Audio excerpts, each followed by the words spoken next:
The river that had flowed for millions of years was dying. Where water once surged in currents powerful enough to carry ocean vessels, cracked mud stretched toward the horizon like the skin of some ancient creature left too long in the sun. Fish that had never known anything but endless water now flopped helplessly in shrinking pools, their gills gasping for oxygen that the stagnant remains could no longer provide. The Amazon, the mightiest river system on Earth, was disappearing before the eyes of those who depended upon it. This was not supposed to happen.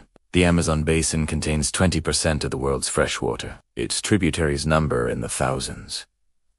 Its flow volume exceeds the next 7 largest rivers combined. The very concept of this system running dry seemed as impossible as the oceans evaporating. Yet, here it was. Drought of unprecedented severity gripping a rainforest that defines itself by water. Communities that had fished these waters for generations, watching their world transform into something unrecognizable. Wildlife that evolved in permanent wetness suddenly confronting conditions their biology never prepared them to survive. Welcome to Wildlife Rescue Stories. Tonight, we journey into the heart of a crisis that reveals the fragility hiding within apparent abundance. We witness the desperate struggles of creatures fighting for survival in a landscape turned hostile. We examine the forces driving this transformation and the futures it may portend. This is the Amazon nightmare. And for millions of creatures, waking up is not an option.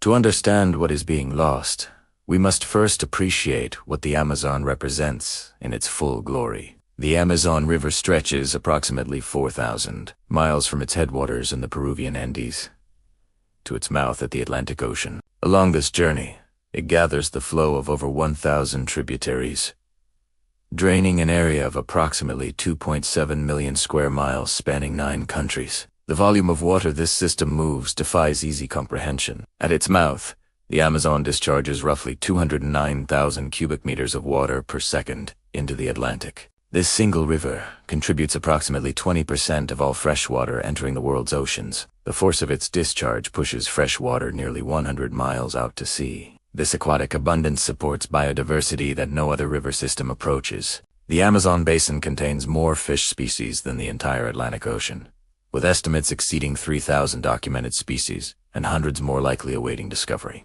Pink River dolphins navigate channels that jaguars patrol from the banks. Giant otters hunt in family groups through waters where anacondas wait in ambush. The seasonal pulse of flooding and recession has shaped life in this basin for millions of years. During the wet season, the river rises by as much as 40 feet, inundating vast floodplain forests where fish swim among tree trunks and feed on falling fruits. During the dry season, waters recede, concentrating aquatic life in the main channels and creating hunting opportunities for predators. This rhythm is predictable, ancient, and essential. Every species in the basin has adapted its life cycle to the rise and fall of waters that have never failed to follow their eternal pattern. Until now, the drought began with the absence of rain that should have been guaranteed. The Amazon basin's wet season typically runs from December through May, when moisture from the Atlantic combines with evapotranspiration from the forest itself to produce rainfall that maintains the system's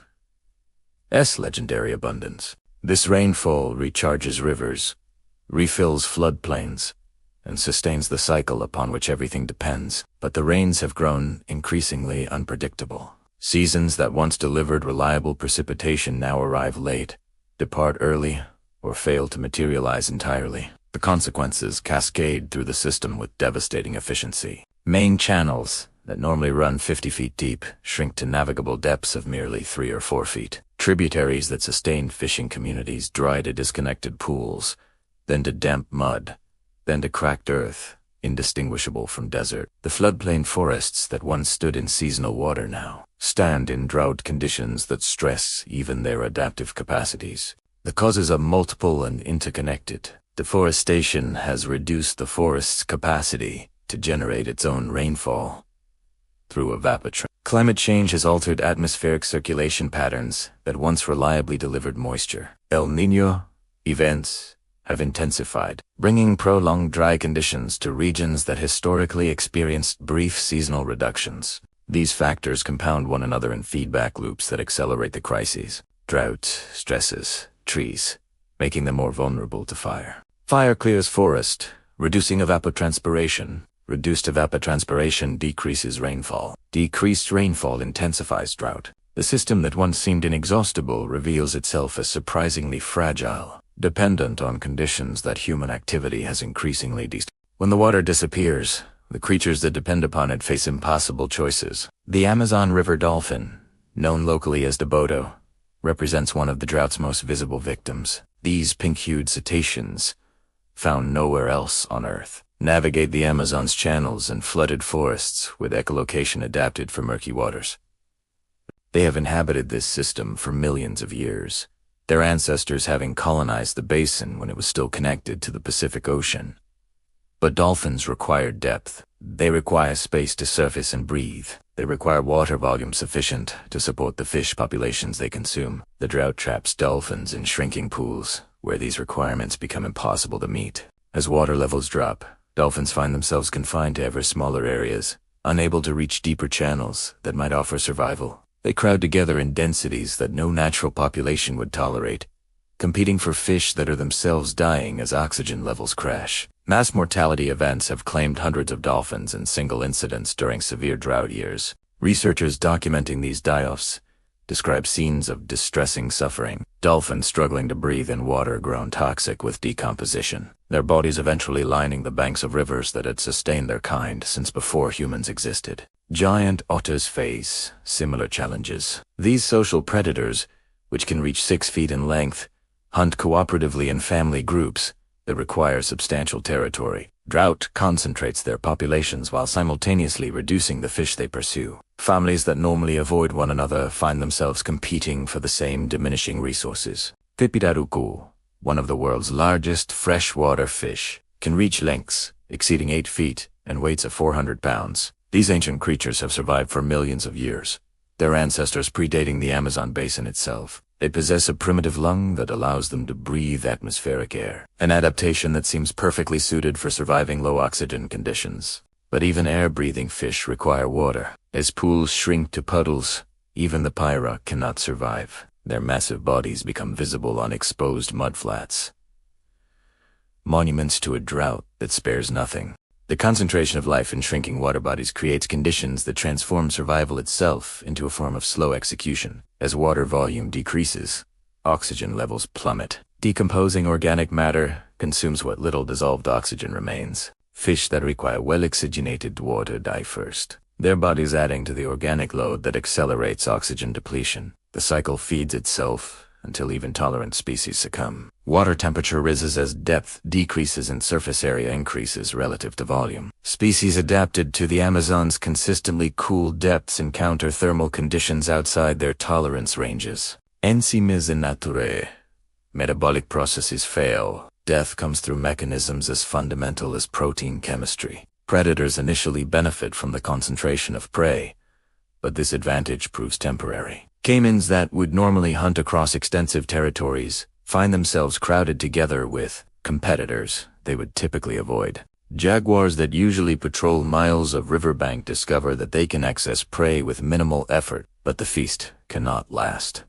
When the prey is gone, the predators face starvation and landscapes suddenly empty of sustenance. Caimans that survive the drought emerge gaunt, their bodies having consumed their own muscle tissue during months without adequate food. Jaguars range ever further from drying rivers, searching for prey that has itself fled or died. The birds that depend on aquatic ecosystems face their own crises. Herons, egrets, and kingfishers gather at remaining water in densities that spread disease and exhaust local fish populations. Wading birds that normally select hunting territories carefully find themselves packed together with no alternative. Even the trees suffer. Species adapted to seasonal flooding now endure drought stress during what should be flood season. Their roots, designed for waterlogged soils, cannot access moisture that has retreated far below the surface. Leaves drop. Canopies thin. The forest itself begins to die above rivers that can no longer sustain it. Drought alone would be catastrophic. But drought in the Amazon invites a companion disaster that compounds every impact exponentially. Fire. The Amazon rainforest, under normal conditions, resists fire through sheer moisture content.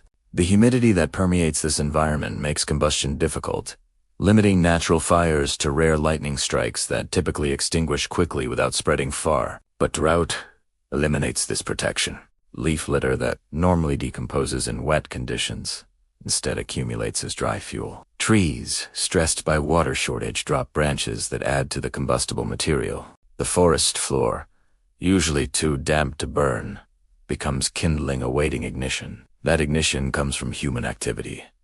Agricultural fires set to clear land escape control. Campfires spread beyond their intended boundaries. Sometimes, fire is set deliberately to claim forest land for other uses, with drought providing the conditions that allow flames to spread beyond anything the fire setters anticipated. Once burning, drought-stressed forests can sustain fire for weeks. The flames move through understory and climb into canopies, killing trees that survive the drought itself.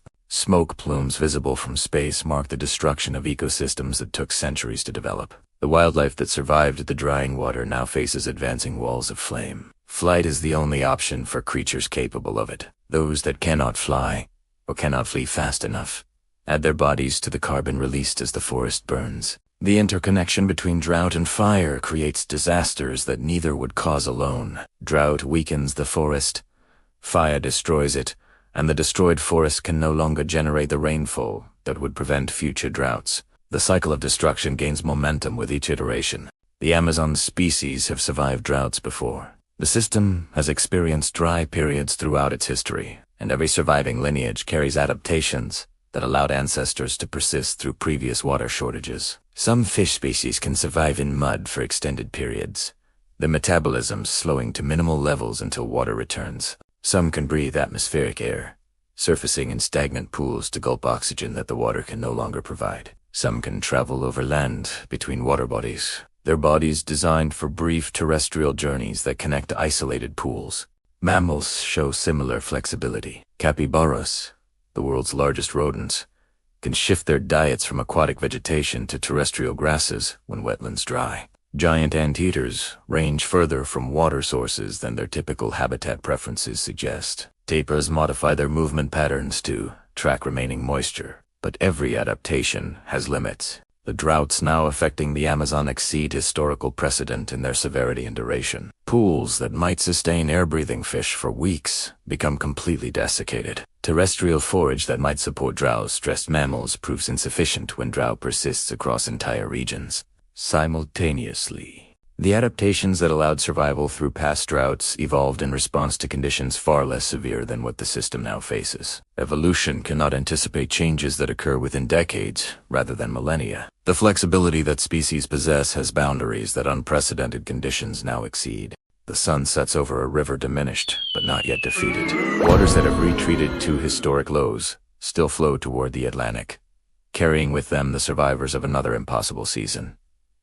The Amazon will not disappear entirely. Even the most severe projections suggest that this system will persist in reduced form rather than vanishing completely. Some water will always flow from the Andes to the sea. Some fish will survive in whatever pools remain. Some dolphins, some otters, some of each species will persist through conditions that killed the majority of their kind. But persistence is not recovery. A diminished Amazon supports diminished wildlife populations in diminished ecosystems that provide diminished services to the planet that once helped stabilize. The carbon stored in those flooded forests, the oxygen produced by that aquatic plant life, the climate regulation provided by all that evapotranspiration, all of it decreases as the system contracts. What happens in the Amazon does not stay in the Amazon. This basin influences weather patterns across South America. Its moisture contributes to rainfall in regions that grow much of the world's food. Its forests store carbon that, if released,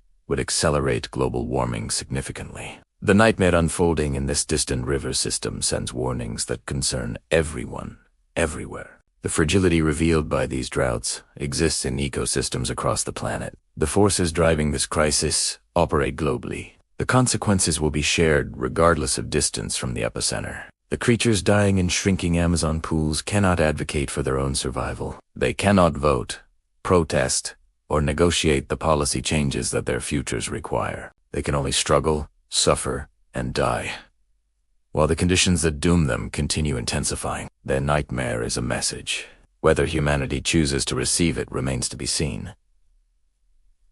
This has been Wildlife Rescue Stories. Thank you for journeying with us into the heart of a crisis that demands our attention. The river still flows, for now. What flows tomorrow depends on choices being made today.